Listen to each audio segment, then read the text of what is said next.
What is this fresh hell? A local authority, a council, has banned staff from calling married couples husband and wife in case it causes offence. Make it make sense. Well, someone that will is Connie Shaw from the Free Speech Union. Hello, Connie. Hi, Mark. Thank you very much for joining us. What's the story here?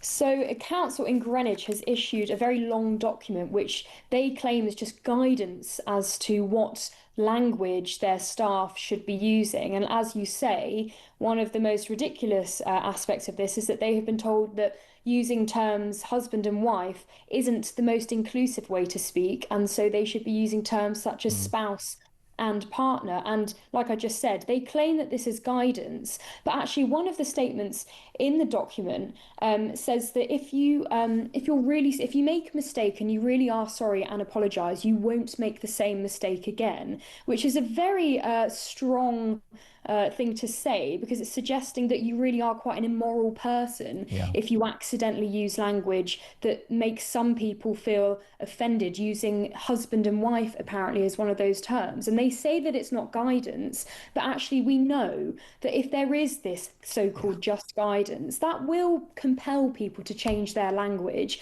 and make people concerned that they're basically walking on eggshells and not know whether they're accidentally going to offend someone or not with these basically made up concerns. I'm sorry, but the average person is not going to be concerned about this. And actually, most people, I think, would agree that this is ridiculous. Most definitely. And I'm sure you're the same as me, Connie. You can identify however you like. You can sleep with whoever you like. I'm an ultra-libertarian, but there's a problem with this policing of language, isn't there?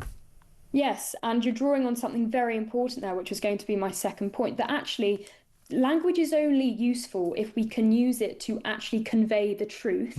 And more often than not, it's very important that we are extremely clear with our language, especially when it comes to sexed terms. It is important to be clear about whether you're talking about men or women in all aspects of life, but especially if you loosen when it is that you're allowed to refer to whether someone is male or female, you then get to a situation when women cannot say, no, that is a man and he's not allowed into my space. That's how we end up with rapists in males' prisons. It may seem like a stretch, but you go from saying, oh, this man, he's actually a trans woman, so we need to refer to her as a woman. That's how you end up with situations where women cannot say anymore that he's a man and he should not be in my space.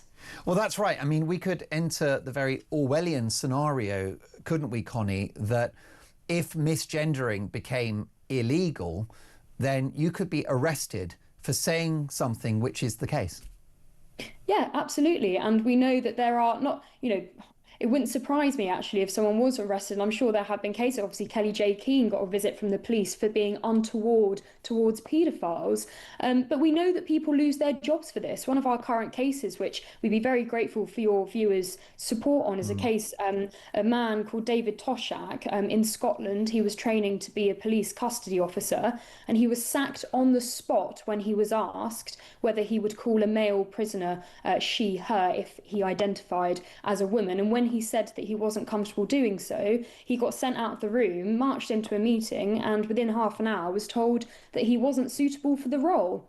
And of course, if you follow this language, then you're adhering to a certain ideology, and it is gender identity ideology, isn't it? It's the principle that essentially, there's no such thing as biological sex, which is a view that's been contradicted by the Supreme Court of all organisations. So obviously this is, quite concerning. Your own personal story relates to this, doesn't it? Because you had a very difficult time at university. You were working at the university radio station, and I understand that you were suspended by the university radio station for simply pointing out that there are two biological sexes, which is the position of the Supreme Court. But it was a major headache for you, wasn't it?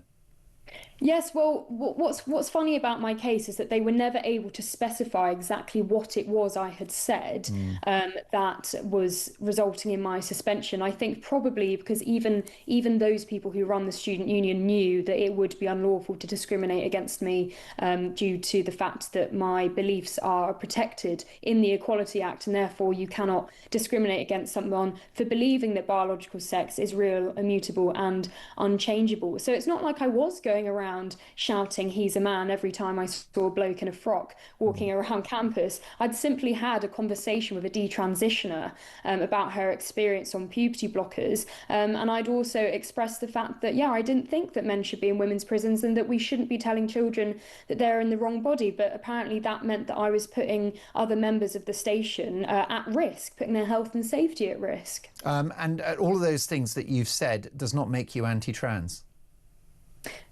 Well, I personally am.